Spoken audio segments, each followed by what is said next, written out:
Hello guys! Welcome to my channel and welcome sa aking first ever vlog. And for our video today, samahan nyo ako as I move in sa aking new place. This is a one-bedroom condominium unit dito sa Mandaluyong. And as you can see, maraming kalat pa kasi marami akong dalang gamit. And combination na yan ng mga gamit ko galing sa kabilang apartment namin and mga bagong gamit na rin na binili ko mainly or mostly from Lazada and may mga ilan-ilan na binili ko sa mall. And kasama kong nag-aayos dito yung nanay ko and pamangkin ko. Bale, itong new place ko hindi naman ganun kalayo sa kabilang apartment namin kung saan nakatira yung nanay at pamangkin ko. And I hope na ma-enjoy nyo itong video.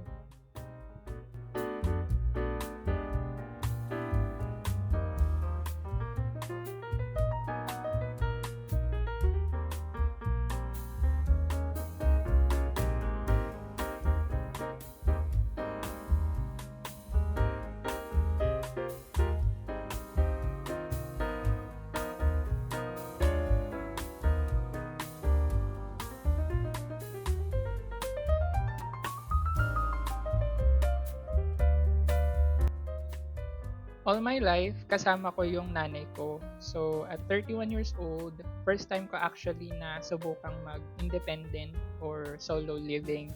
Mainly because ngayon ko lang din naman afford to take this path. And although magsa-solo living na ako pa rin naman yung magsusupport sa nanay ko financially doon sa kabila naming apartment.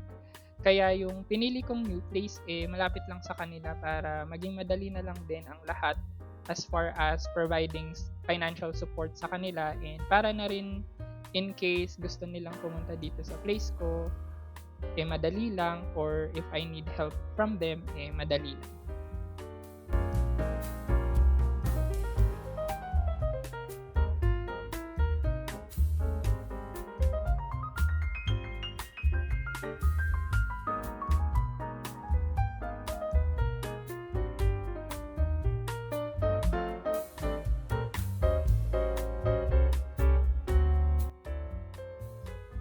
Isa sa pinakamahirap kong ginawa dito sa paglipat itong pag-aayos ng mga acrylic shoe boxes na binili ko.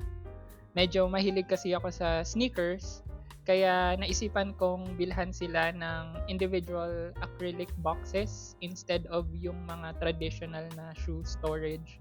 Kasi for me, mas neat at mas maganda tignan pag individually nakabox sila. Pero ayun nga, medyo struggle yung pag-a-assemble ng mga boxes. Buti na lang nandyan yung pamangkin ko and eventually naman natapos namin yung pag-a-assemble sa mga boxes.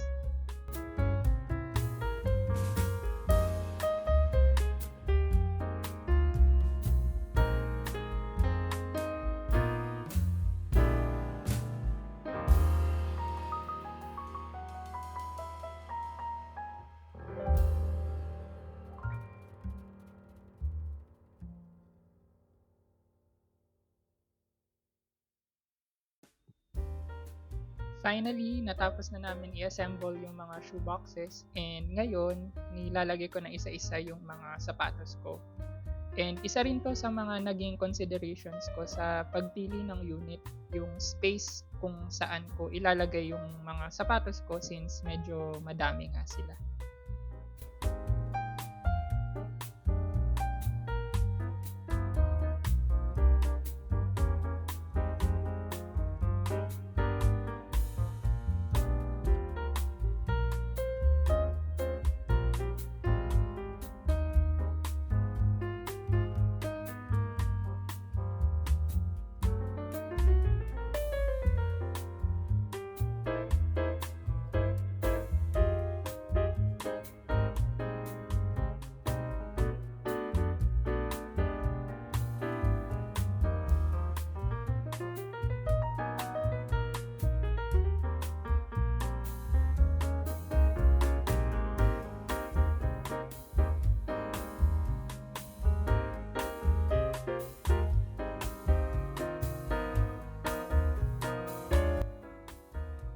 Finally, after a long day na kaligpit na rin kahit papano.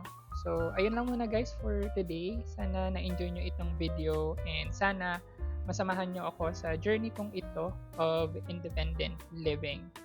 Thank you guys for watching my first ever vlog and sana magkita-kita pa tayo on my next video. Sa next video ko, I will discuss naman yung mga naging processes ko sa paghahanap ng new place and yung overall na nagastos ko sa paglilipat. So, I'll see you guys on my next video. Bye guys!